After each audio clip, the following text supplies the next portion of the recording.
السلام علیکم ورحمۃ اللہ۔ میرے پیارے بھائیوں اور میری معززات ماؤں بہنوں اور بیٹیوں، بلوغ المرام کتاب الصلاۃ باب صلاۃ الجمعۃ سبق نمبر ہے 96۔ بسم اللہ الرحمن الرحیم۔ عن ام ہشام بنت حارثہ رضی اللہ تعالی عنہا قالت ما اخذت قاف والقرآن المجید الا عن لسان رسول اللہ صلی اللہ علیہ وسلم یقرؤها کل جمعۃ علی المنبر اذا خطب الناس، رواہ مسلم۔ ام ہشام بنت حارثہ رضی اللہ تعالی عنہ راویہ ہیں، فرماتی ہیں کہ میں نے سورہ قاف والقرآن المجید نبی علیہ الصلاۃ والسلام کی زبان سے سن کر یاد کر لی۔ آپ علیہ الصلاۃ والسلام ہر جمعے اس سورت کو یعنی سورہ قاف والقرآن المجید کو ممبر پر خطبہ جمعہ میں تلاوت فرمایا کرتے تھے۔ اس حدیث سے یہ معلوم ہوا کہ خطبہ جمعہ میں خطیب کو چاہیے کہ سامعین کو قرآن مجید سنائے اور قرآن مجید سمجھائے۔ تو پیارے نبی علیہ الصلاۃ والسلام عموماً سورہ قاف خطبہ جمعہ میں تلاوت کرتے، یہاں تک کہ بار بار سن کر ام ہشام بنت حارثہ رضی اللہ تعالی عنہا نے یہ سورت زبانی یاد کر لی۔ پیارے نبی علیہ الصلاۃ والسلام سورہ قاف والقرآن المجید کیوں پڑھتے؟ چونکہ اس سورہ مبارکہ میں موت، قیامت، جنت، جہنم وغیرہ کا ذکر ہے، تو پیارے نبی علیہ الصلاۃ والسلام عموماً اس سورت کی تلاوت کرتے تاکہ سننے والوں کو، پڑھنے والے کو آخرت یاد رہے، قبر یاد رہے، مرنا یاد رہے، مرنے کے بعد دوبارہ جی اٹھنا یاد رہے، اللہ کے سامنے پیش ہونا یاد رہے، اور بندے کی فکر و عمل کے اندر جو ہے وہ تبدیلی پیدا ہو۔ تو خطیب کو چاہیے کہ لا یعنی قصے، بے مقصد باتیں اور فضول کی شعر و شاعری وغیرہ سامعین کو سنانے کی بجائے قرآن مجید کی ان جیسی صورتوں کو تلاوت کرے اور پھر ان کا بیان کرے۔ تو پیارے نبی علیہ الصلاۃ والسلام کی کوشش اور آپ کی فکر یہ ہوتی کہ اپنی جماعت کی اس طرح تربیت کریں کہ انہیں مرنا اور مرنے کے بعد کے معاملات یاد رہیں، تاکہ موت اور موت کے بعد جو آنے والی ہول ناکیاں ہیں، تباہ کاریاں ہیں، ان کی یاد ان کے دل دماغ میں رہے اور اپنی زندگی موت کی تیاری کرتے ہوئے گزاریں، اور کوئی ایسا عمل نہ کریں جو کہ مرنے کے بعد کسی قسم کے عذاب میں مبتلا ہونے کا سبب بن جائے۔ اگلی حدیث عن عبداللہ بن عباس رضی اللہ تعالی عنہما قال قال رسول اللہ صلی اللہ علیہ وسلم من تکلم یوم الجمعۃ والامام یخطب فہو کمثل الحمار یحمل اسفارا والذی یقول له انصت لیست له جمعۃ، رواہ احمد باسناد لا بأس به، وهو يفسر حدیث ابی ہریرہ فی الصحیحین مرفوعا اذا قلت لصاحبک انصت یوم الجمعۃ والامام یخطب فقد لغوت۔ عبداللہ بن عباس رضی اللہ تعالی عنہما راوی ہیں، پیارے نبی علیہ الصلاۃ والسلام نے فرمایا جس شخص نے جمعے کے روز اس وقت بات کی جب کہ امام خطبہ دے رہا ہو، تو اس شخص کی مثال اس گدھے کی طرح ہے جس نے کتابیں اٹھائی ہوئی ہوں، اور وہ شخص جس نے اس آدمی کو یہ کہا کہ خاموش رہ، تو فرمایا کہ اس کا جمعہ نہیں ہے۔ اسے امام احمد نے ایسی سند کے ساتھ روایت کیا کہ جس سند کے اندر کوئی حرج نہیں ہے، اور ابن عباس کی یہ حدیث ابو ہریرہ رضی اللہ تعالی عنہ کی روایت کردہ حدیث کی تفسیر کرتی ہے، جو کہ بخاری مسلم میں مرفوعاً نقل ہے۔ نبی علیہ الصلوۃ والسلام نے فرمایا، جب تم نے اپنے ساتھی سے جمعے کے دن کہا کہ چپ رہ اور امام اس وقت میں خطبہ دے رہا ہے، تو پیارے نبی صلی اللہ علیہ وسلم نے فرمایا کہ تو نے بھی لغو بات کی۔ تو پیارے بھائیوں، اس حدیث سے ہمیں یہ معلوم ہوا کہ جب امام خطبہ دے رہا ہے تو کسی قسم کا کوئی کلام اور گفتگو نہیں کرنی چاہیے۔ دوران خطبہ سامعین کی یہ ذمہ داری ہے کہ خاموش رہ کر امام کا خطبہ سماعت فرمائیں۔ اور ابن عباس کی اس روایت میں یہ مثال دی گئی کہ امام خطبہ دے رہا ہے اور امام کے خطبے کے دوران اگر کسی نے بات چیت کی، اس کی مثال ایسے ہے جیسے وہ گدھا جس گدھے نے کتابیں اٹھائی ہوئی ہوں، یعنی ایسا شخص جو کہ اپنا قیمتی وقت کاروبار وغیرہ چھوڑ کر جمعے کے لیے دور سے چل کر آتا ہے مگر بات چیت کرتا ہے، گفتگو کرتا ہے، تو ایسے شخص کے لیے یہ مثال دی گئی۔ اب اس مثال کا مقصد کیا ہے کہ ایسا شخص اس کو جمعے کی فضیلت نہیں ملے گی، بلکہ وہ جمعے کی فضیلت سے محروم رہے گا۔ جو امام کے خطبے کے دوران میں بات کرتا ہے، گفتگو کرتا ہے، نبی علیہ السلام بخاری مسلم میں فرماتے ہیں، جس نے خطبے کے دوران میں بات چیت کرنے والے سے کہا کہ چپ ہو جا، تو یہ چپ کا کہنے والا بھی لغو بات اس نے کہی، یعنی جو گفتگو کر رہا ہے جو بھی اس کو سنے وہ بجائے اس کی طرف دھیان دینے کے یا اسے یہ کہنے کے خاموش ہو جا، اسے چاہیے کہ وہ امام کے خطبے کی طرف جو ہے وہ اپنی توجہ کو رکھے۔ علامہ زبیر علی زئی رحمہ اللہ ابن عباس کی روایت کے تعلق سے فرماتے ہیں کہ ضعیف ہے، اور حافظ ابن حجر رحمہ اللہ فرماتے ہیں کہ اس سند میں کوئی حرج نہیں ہے۔ تاہم یہ بات اپنی جگہ پر ثابت شدہ ہے کہ جمعے میں جب امام خطبہ دے رہا ہو، مقتدیوں کا کام ہے کوئی گفتگو، کوئی کلام، کوئی حرکت نہ کریں، بلکہ انہماک اور توجہ کے ساتھ امام کا خطبہ سنیں کہ امام خطبے میں کیا کہہ رہا ہے۔ جب توجہ سے خطبہ سنا جائے گا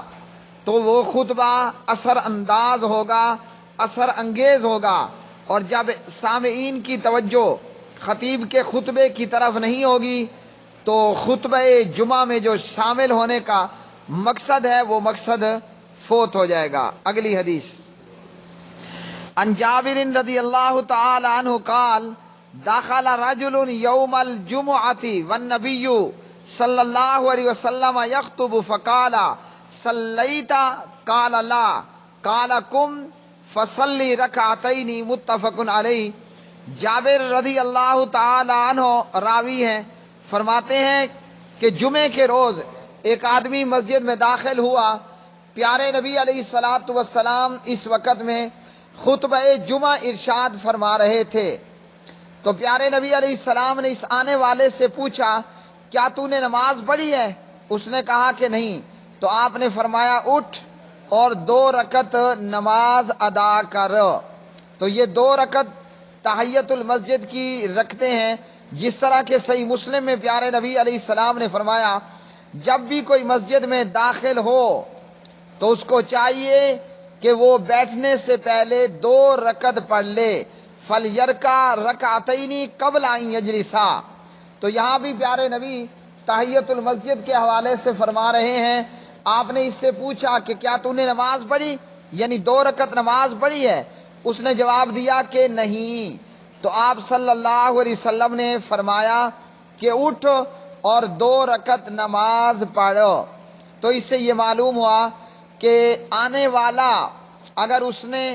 مسجد میں نماز آ کر نہیں پڑھی، خطیب خطبہ بھی دے رہا ہو، تو وہ تحیت المسجد کی 2 رکعتیں پڑھے اور اس کے بعد جو ہے وہ بیٹھے،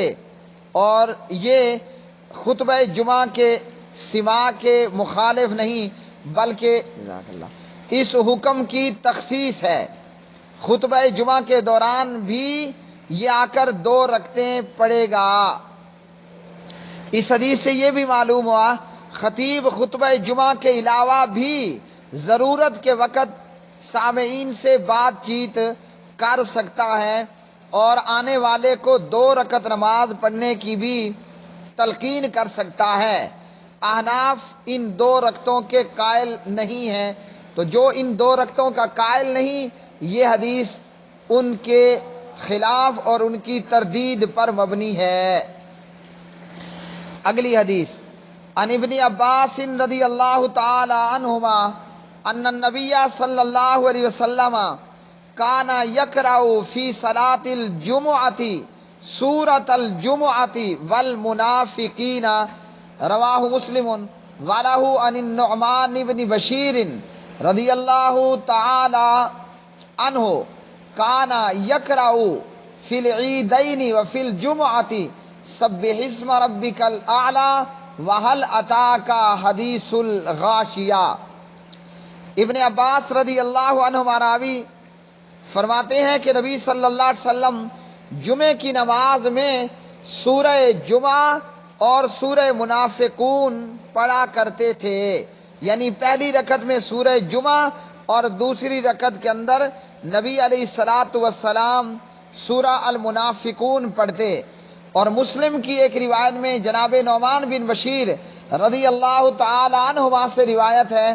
کہ آپ صلی اللہ علیہ وسلم نماز عیدین، عید الفطر اور عید الاضحیٰ اور نماز جمعہ میں سبح اسم ربک الاعلی اور سورہ هل اتاک حدیث الغاشیہ پڑھتے، یعنی پہلی رکعت میں عیدین اور جمعے کی پہلی رکعت میں سورہ اعلی پڑھتے اور دوسری میں سورۃ الغاشیہ پڑھتے تھے۔ پیارے بھائیو، اس حدیث سے یہ معلوم ہوا کہ بعض نمازوں میں آپ بالعموم مخصوص صورتیں تلاوت فرمایا کرتے تھے،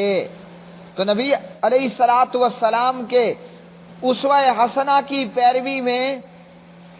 ان صورتوں کو ان مخصوص نمازوں میں پڑھنا چاہیے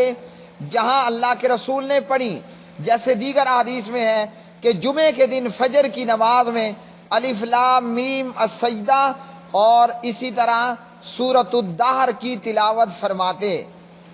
تو یہ نبی علیہ السلام کا معمول تھا کہ جمعے کی نماز میں آپ پہلی رکعت میں سورۃ الجمعہ، دوسری میں منافقون، عیدین اور جمعے میں پہلی کے اندر جو ہے وہ سبح اسم ربک الاعلی اور هل اتاک حدیث الغاشیہ پڑھا کرتے تھے۔ اس کا یہ مطلب نہیں کہ ان صورتوں کے علاوہ پڑھنا کوئی منع ہے، بلکہ ان صورتوں کا پڑھنا مسنون ہے۔ اب نبی علیہ السلام جو ہے وہ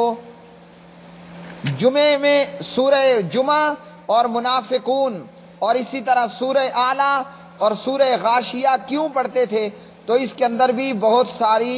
جو ہے وہ حکمتیں ہیں۔ جمعہ میں سورہ جمعہ پڑھنا، جس کے اندر اللہ نے جمعے کے تعلق سے بیان فرمایا کہ ایمان والو، جب جمعے کے لیے اذان دی جائے تو اللہ کے ذکر کی طرف جلدی سے آ جایا کرو، اور جمعے کو چھوڑنے کے تعلق سے، تجارت میں لگ جانے کے تعلق سے اللہ نے سورہ جمعہ میں جمعہ کے تعلق سے بیان کیا، اس لیے نبی علیہ السلام سورہ جمعہ کو جمعے کی نماز میں پڑھتے تھے۔ منافقون صورت اس لیے پڑھتے کہ اس میں منافقوں کی بد خصلتوں کا ذکر کیا گیا، تاکہ آنے والے منافق اپنے اعمال پر نظر ثانی کریں اور موجود صحابہ کرام اور امت منافقین کے اعمال سے خود کو بچا پائے۔ اسی طرح سورہ سبح اسم ربک الاعلی کے اندر جو مضمون بیان ہوا وہ سننے والے سماعت کریں۔ سورۃ الغاشیہ کے اندر جیسے اعمال کی بربادی کے تعلق سے بتایا گیا کہ اعمال کرنے والے اعمال کریں گے مگر ان کا عمل جو ہے وہ قبول نہیں ہوگا۔ کس وجہ سے قبول نہیں ہوگا؟ وہ وجہ بتا دی گئی یا ایسے لوگ بتا دیے گئے جو اعمال کرنے کے باوجود جن کی پیشانیاں نشان زدہ ہوں گی، مگر اس کے باوجود عمل کر کر کے تھک جانے کے باوجود اعمال میں کچھ بھی ان کو اجر و ثواب ملنے والا نہیں ہوگا۔ تو اس لیے نبی علیہ الصلاۃ والسلام ان صورتوں کو پڑھا کرتے تھے۔ اسی طرح اللہ رب العالمین نے سورہ جمعہ کے اندر نبوت کی فضیلت، اس کی حکمتیں اور امت پر نبی صلی اللہ علیہ وسلم کے احسانات کی یاد دہانی کرائی گئی۔ میرے پیارے بھائیوں، آج کے سبق سے ہمیں یہ معلوم ہوا کہ خطیب کو چاہیے جمعے میں سورہ قاف والقرآن المجید پڑھا کرے، اور اسی طرح چاہیے یہ کہ سامعین خطبہ جمعہ کے دوران بالکل خاموش رہیں اور کوئی لغو حرکت نہ رکھیں، اور اسی طرح جو خطبے کے دوران آیا اس کو چاہیے بیٹھنے سے پہلے 2 رکعت پڑھے۔ خطیب کو چاہیے کہ جمعے کے اندر مسنون صورتوں کی قرات کرے، سورۃ الجمعہ، سورۃ المنافقون اور سورہ اعلیٰ، سورہ غاشیہ وغیرہ۔ وآخر دعوانا ان الحمد للہ رب العالمین۔